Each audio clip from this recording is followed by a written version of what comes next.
Today it's April 20th, 2022. We're at the Los Angeles Jewish Home. If you could just say your full name and your age. My name is Paulina Castiel. I was born Paulina David. During the war, the Romanian Hitlerists will come and make our lives miserable. They took us out of our home, the home that I was born in. We went in a ghetto. And that ghetto, we waited for the German train to take us to Auschwitz.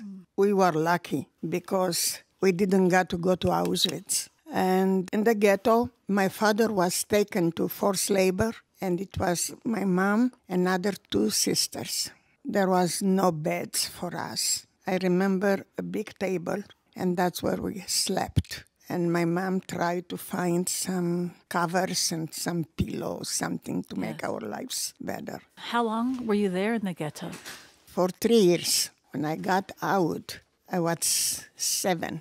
Our home was taken by the Romanian people. We were homeless. We didn't have a place to sleep, a place to eat. We were on the street until Russians decided to give us a place to live. It was like an apartment. We were able to take a shower. Is that something you weren't able to do in the ghetto? No. Were you able to get food in the ghetto? Here and there, but not really sit down and have a meal. So every day it was looking for food? Yeah, my mom was doing that. I want to tell you that Hitlerists are not only people from Germany. In Romania, we were persecuted by the Romanian people that I was born and I grew up with. Yes. Not a hand from them, not help, no, a little bit compassion, nothing.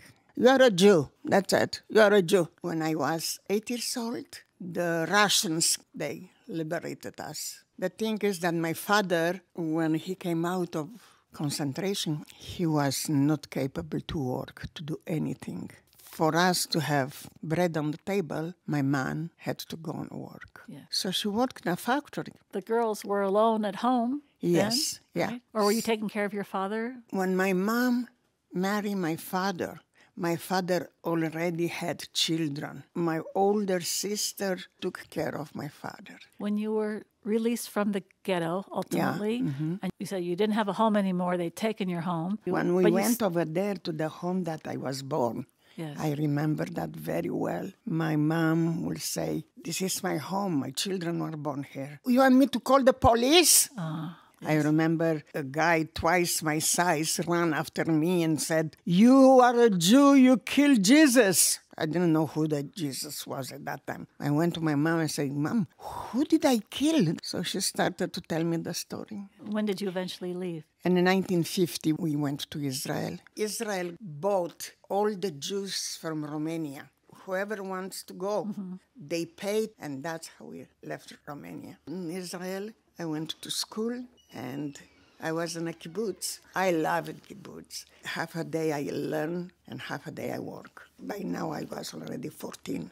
And my dad, he died in Israel right away. Okay. I got married in Israel with a guy from Morocco. Morocco. How can a woman from Romania go to Morocco?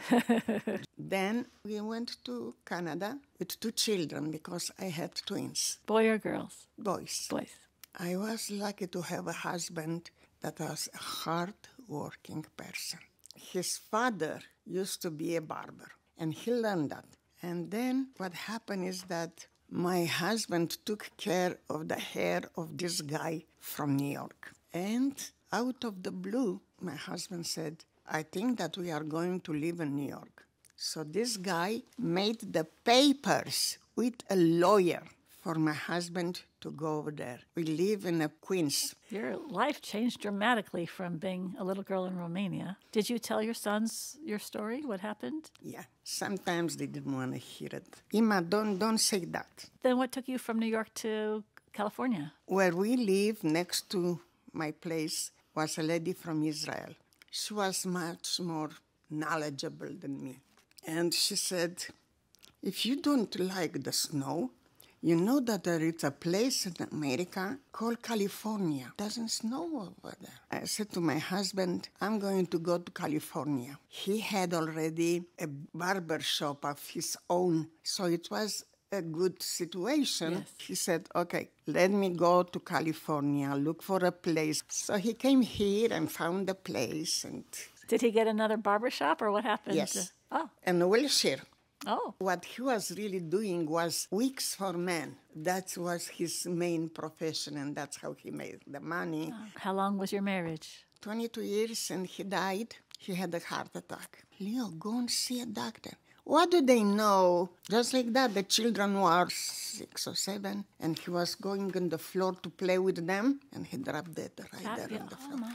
I went and I work for Blue Cross. They hire me, and I work from 6 o'clock until 8 o'clock in the evening to pay the rent, put the children in school. They never will say that we don't have bread on the table. I know you're close with your sons. Do they have children? Yeah, I have 8 grandchildren. So life is beautiful. Being here, I thank God every single day.